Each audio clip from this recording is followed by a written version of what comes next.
Sam from Road Trail Run here. We're going to share with you some initial thoughts on the Nike React Miler. It's a brand new model from Nike. It has a full React midsole and an outsole that's more reminiscent of, say, a Pegasus than and the React Infinity, which I think this shoe compares to quite closely. So it has a 31 millimeter heel stack and a 21 millimeter forefoot, so that's a 10 millimeter drop. The React Infinity had 33 at the heel and 24 at the forefoot.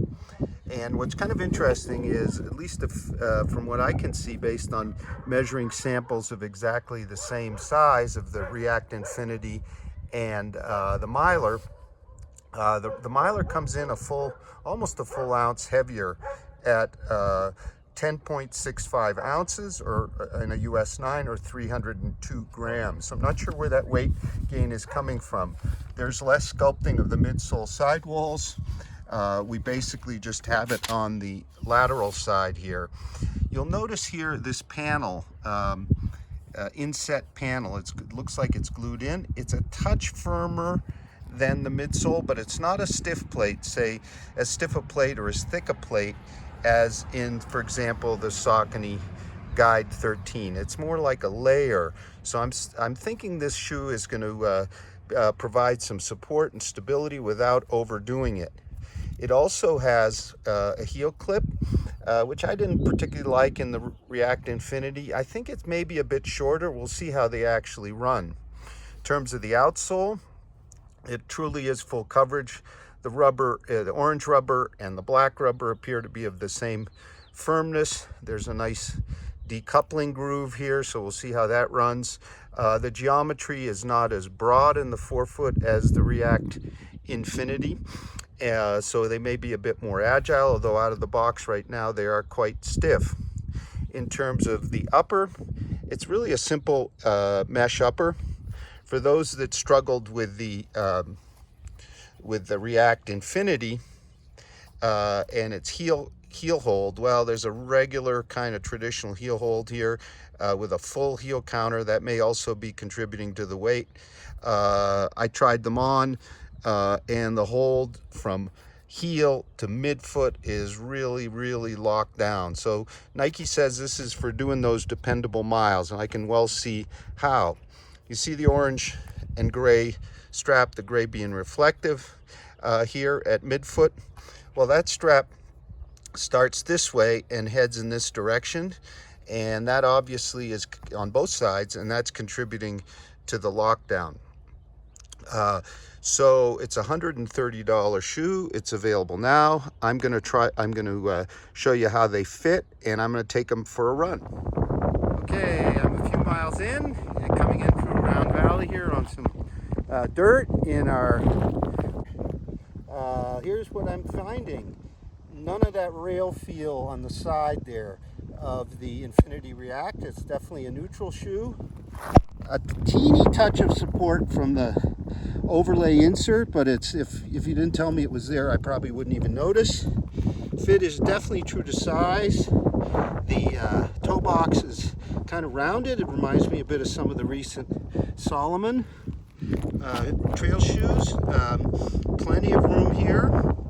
All the hold is just fine. The heel actually holds here, unlike the Infinity React for some people.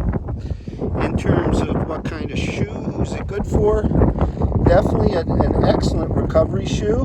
Reminds me of the Endorphin Shift in that respect. It's on the heavier side. It also, I think, would be a really good shoe for a heavier runner because you got all that React, plus you got all that great outsole rubber.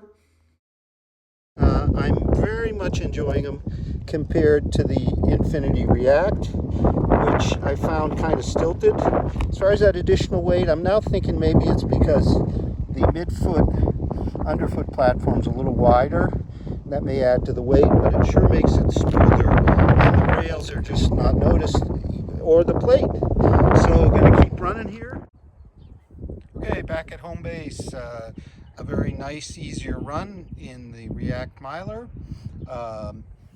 As I said before, fit is true to size. There's plenty of room here.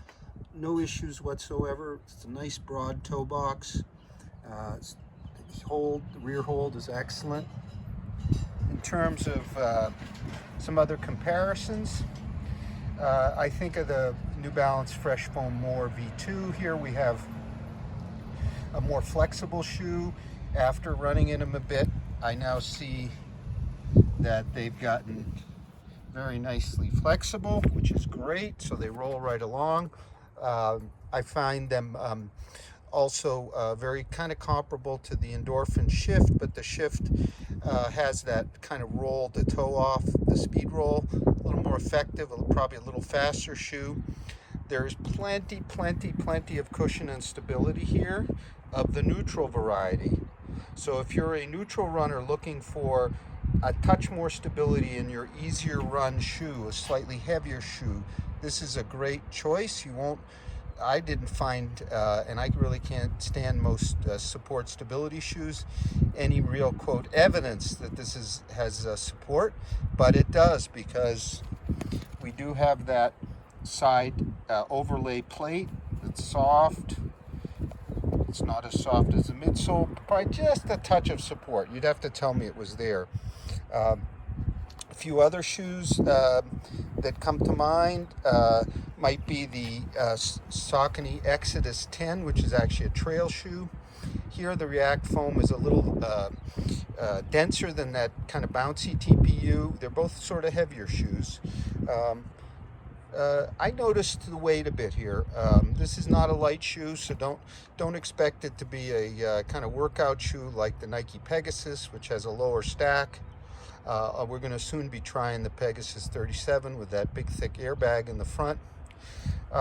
Also doesn't really remind me, beyond the great rear of the shoe stability, of the Vomero 14, which had that kind of thinner, lighter, kind of agile forefoot. This is just a really, as Nike says, dependable trainer for heavy miles with lots of cushioning. And I think at $130, it's a pretty decent value. So we'll have a full written review soon. Thank you very much for watching.